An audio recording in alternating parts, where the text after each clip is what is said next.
Saudara, hari ini saya mau menyampaikan sesuatu yang menarik dan pasti saudara menyukainya, yaitu tentang keberuntungan. Dan rupanya saudara, keberuntungan itu bisa saudara ciptakan. Dan mari saya beritahu buat saudara bagaimana cara menciptakan keberuntungan.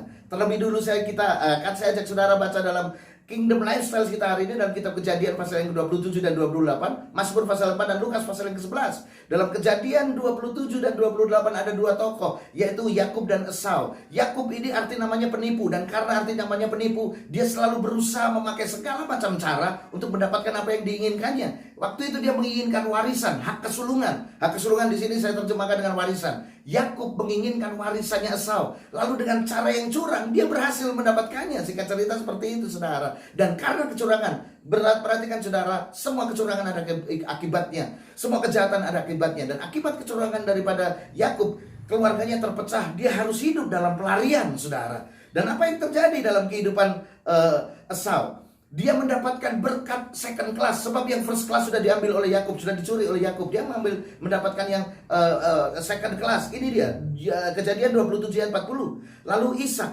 ayahnya menjawabnya, sesungguhnya tempat kediamanmu akan jauh dari tanah-tanah gemuk di bumi dan jauh dari embun dari langit di atas. Artinya Esau harus hidup di tanah-tanah yang tandus. Ayat 41, engkau akan hidup dari pedangmu. Dia harus hidup dengan kerja keras dan kekerasan, dan engkau akan menjadi hamba adikmu. Ini dia. Tapi perhatikan yang terakhir saudara, Tuhan itu adil. Tetapi akan terjadi kelak apabila engkau, catat baik-baik, berusaha sungguh-sungguh, maka engkau akan melemparkan kuk itu dari tengkukmu. Kuk itu apa? Adalah warisan hidup yang susah, warisan hidup sulit. Itu akan dilemparkan apabila apa? Esau berusaha sungguh-sungguh. Benar-benar Tuhan adil. Ini dia. Sekalipun Esau tidak mendapatkan warisan berkat sebaik Yakub, tetapi ketika ia mau kerja keras, maka berkat Tuhan akan tetap turun kepadanya. Terbukti dalam Kejadian pasal yang ke-33 ayat yang pertama. Ketika Yakub pulang dari pelariannya bertemu dengan Esau, Esau membawa 400 pasukan, 400 orang pasukan.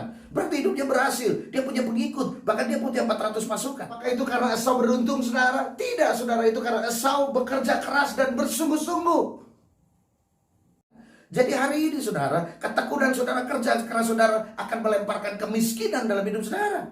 Jadi jangan iri kepada orang-orang di luar sana yang memang diberkati, mereka kaya karena mereka memang bekerja keras.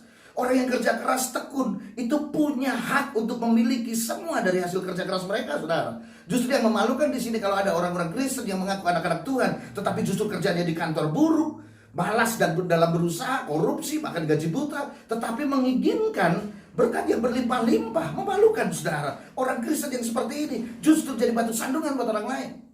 Yang terakhir dalam kitab Lukas pasal yang ke-11 ayat 5 sampai 7 dan 8, di situ ada seorang yang miskin yang tidak punya apa-apa, bukan miskin tapi tidak punya apa-apa, kemudian dia kedatangan tamu, dan karena dia tidak punya apa-apa, dia pergi ke rumah sahabatnya untuk meminjam roti.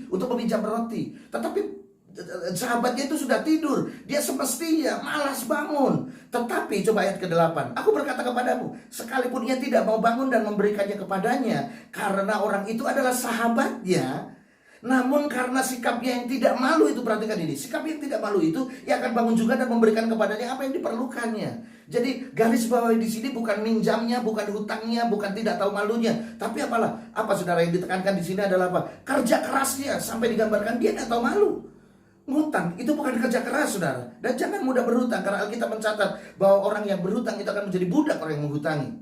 Dan saya akan tutup dengan sebuah kisah nyata saudara. Saudara mendengar nama-nama ini pasti: Madonna, David Beckham, Tiger Woods, Susi Susanti, Michael Jordan. Mereka adalah orang yang punya profesi berbeda, tetapi mereka melakukan hal yang sama. Mereka punya persamaan, yaitu apa? Mereka telah melakukan hal yang sama lebih dari 10.000 jam. Artinya mereka berlatih hal yang sama terus selama lebih dari 10.000 jam. Dan suatu saat Michael Jordan dalam NBA final antara Chicago Bulls dengan lawannya, Michael Jordan dapat kesempatan untuk lemparan free throw. Free throw itu seperti tendangan penalti dalam sepak bola. Sementara nilai Chicago Bulls sangat tipis sekali dengan lawannya. Itu artinya lemparan Jordan itu menjadi penentu apakah dia menang atau kalah. Dan bad luck-nya, mereka sedang bertanding, Jordan sedang bertanding di kubu musuh, di kandangnya musuh. Jadi teriakan supporter mulai bersorak, melemahkan, menghancurkan mental, membuyarkan konsentrasi, dan itu menjadi tekanan dalam Michael Jordan pada waktu itu. Bayangkan kalau dia lempar dan meleset, pasti dia akan dikecam oleh banyak orang, saudara.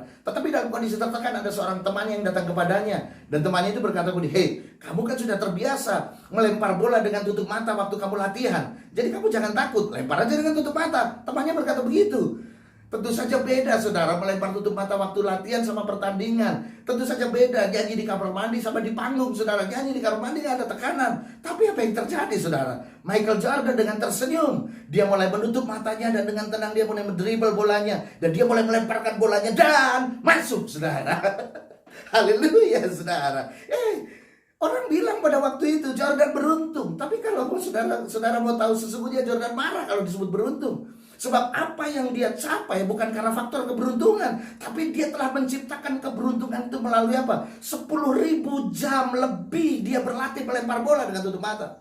Jadi ketika yang lain tidur, Jordan lempar bola. Ketika yang lain nongkrong hahi, Jordan sedang di lapangan lempar bola. Jadi keberuntungan, dengar baik-baik saudara, keberuntungan itu bisa saudara ciptakan dengan melakukan hal yang sama terus-menerus, berulang-ulang tanpa henti. Maka saudara akan menjadi ahli di bidang saudara. Haleluya.